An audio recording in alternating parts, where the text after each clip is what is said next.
dari bupati misalnya, dari gubernur misalnya. Lalu dalam tulisan itu berkata bahwa dengan disposisi ini Anda boleh belanja di toko-toko tertentu, nanti yang bayar Pemda. Kira-kira mau enggak? Oh, mau dong.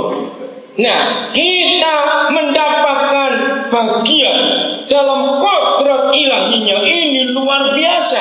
Artinya berarti dalam kehidupan Tuhan kita boleh mengambil semuanya itu. Katakan amin, saudara. Ini dahsyat sekali. Hebat Tuhan itu bekerja atas kita. Kita semua setuju bukan? Tadi Bapak Guru Manuela hebat sekali. Suara kalian luar biasa, pertahankan. Dan kalau kalian terima gratis dari Tuhan suara itu, bagikan itu. Dan luput dari hawa nafsu duniawi yang membinasakan dunia. Nah, saya akan uraikan mulai ayat yang kelima agak panjang. Justru karena itu kamu harus dengan apa? Dengan sungguh-sungguh berusaha. Saya itu kagum dengan 3 kata ini. Pertama, kata harus. Kalau ada kata harus itu boleh ditawar atau tidak? Tidak. Sudah ada kata harus ditambah kata sungguh-sungguh. Ini luar biasa. Setelah ada kata sungguh-sungguh ditambah kata apa? Berusaha. Berarti jangan main-main dengan perintah ini, saudara. Kiranya tahun depan, kalau kita akhiri tahun ini dengan kebenaran ini, maka hidup kekristenan kita, hidup ibadah kita, hidup kita di masyarakat akan berubah memuliakan nama Tuhan. Mengapa? Karena kita setelah memperoleh semuanya itu, saya nggak bisa uraikan lagi dari ayat 1 terlalu panjang. Setelah kita memperoleh semuanya dari ayat 1 tadi, macam-macam dengan iman, oleh pengenalan, keselamatan oleh Yesus, dilimpahi kasih karunia, damai sejahtera, semuanya tadi mendapat bagian dari kodrat ilahi dan macam-macam itu, maka Tuhan minta justru karena itu saudara dan saya harus, nggak bisa ditawar, sungguh-sungguh. Jadi harus dengan sungguh-sungguh berusaha. Mau kita melakukan ini sebagai orang percaya, supaya tahun yang akan datang surga lebih nyata lewat hidup kita kepada orang-orang di sekitar kita. Harus dengan sungguh-sungguh berusaha, ini dasar sekali. Untuk menambahkan dari apa kita? Iman kita.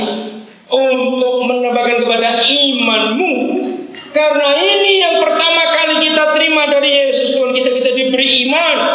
Maka itu kita bisa percaya kepada Dia. Dari iman kita harus dengan sungguh-sungguh berusaha. Ditambahkan apa dari iman? Kebajikan. Saya mau tanya ini dalam bahasa Indonesia. Kalau ada kata kebajikan, kata bajik, renungkan. Itu konotasinya untuk diri kita atau untuk orang lain? Pasti untuk orang lain. Enggak lucu kalau ada kita yang berbahasa Indonesia berkata, aku berbuat bajik untuk diriku sendiri. Mungkin enggak kalimat itu dipakai? Tidak. Kalau bicara kebajikan itu pasti untuk orang lain. Katakan amin. Dari iman kita yang pertama kita miliki, tambahkan kebajikan, itu pasti untuk orang lain. Setelah dari kebajikan, saudara, kepada kebajikan ditambahkan apa? Pengetahuan. Pengetahuan untuk apa? Yaitu berbuat baik tadi buat orang lain. Yang ke ayat 6. Dan kepada pengetahuan ditambahkan apa? Penguasaan diri. Lanjutkan. Dan kepada apa lagi? Penguasaan diri ditambah apa lagi? Ketekunan. Ketekunan untuk berbuat apa? Tetap karena kebajikan. Dan kepada ketekunan ditambahkan apa? Kesalehan, hidup yang beribadah. Nah, saya mau ajar saudara berkata begini. Apa yang terjadi kalau semua sungai di dunia ini tidak punya muara? Terjadi apa yuk? Oh kan itu sudah mati semua kita. Itu loh saya masuk jawabannya. Loh, betul nggak? Sudah mati semua kita dari dulu. Kalau sungai nggak punya muara. Kenapa saya tanyakan ini kepada saudara? hukum alam itu mempunyai konsep yang sangat ini. Saya pakai istilah asing dulu. Kalau ada input harus ada output.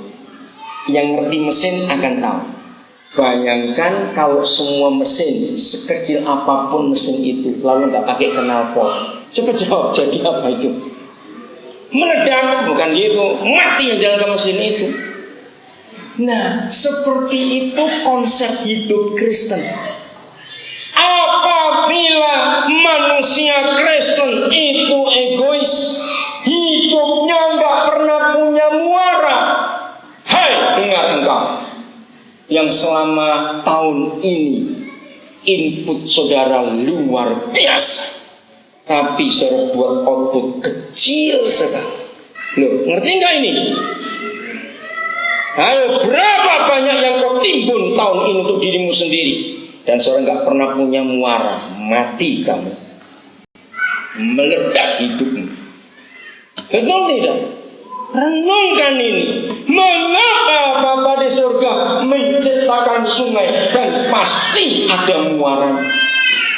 Mengapa ada lubang di atas mulut dan ada lubang di bawah? Katakan amin.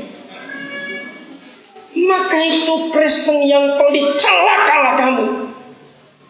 Jujur, berapa banyak yang saudara dapat tahun ini? Dan berapa banyak pengeluaran suara? Bukan untuk keluarga, kebajikan bukan untuk diri sendiri. Maka itu nggak lucu kalau ada bahasa Indonesia mengatakan aku berbuat bajik untuk diriku sendiri. Betul tidak? Nah, iman kita itu inputnya, karena dari awal kita menerima iman itu. Nah, outputnya, muaranya itu di ayat 7 ini. Luar biasa. Mari kita lihat muara iman kita. Dan kepada kesalehan ditambahkan apa? Ayo baca, tambahkan apa? Kasih akan siapa? Saudara-saudara. Dan kepada kasih akan saudara-saudara, muara terakhirnya kasih untuk siapa? Semua. Siapa yang belum memberi makan musuhnya tahun ini? Loh, kok tertawa? Saya tanya, jawab cepat. Siapa yang belum memberi makan musuhnya tahun ini? Bertobat, itu ada yang angkat tangan dan jujur di sini. Karena kalau saudara tidak memberi makan musuhmu, pasti engkau makan musuhmu. Dan cuma itu saja. Serius ini. Karena cuma ada satu di antara dua. Kalau nggak memberi makan ya dimakan. Itu saja. Maka itu dalam hidup ini kita harus mengerti konsep kasih. Suatu kali ada seorang sarjana. Dia lulusan dari salah satu negara di Eropa. 3 tahun pulang ke Indonesia nggak dapat kerjaan. Dan hari itu dia SMS saya.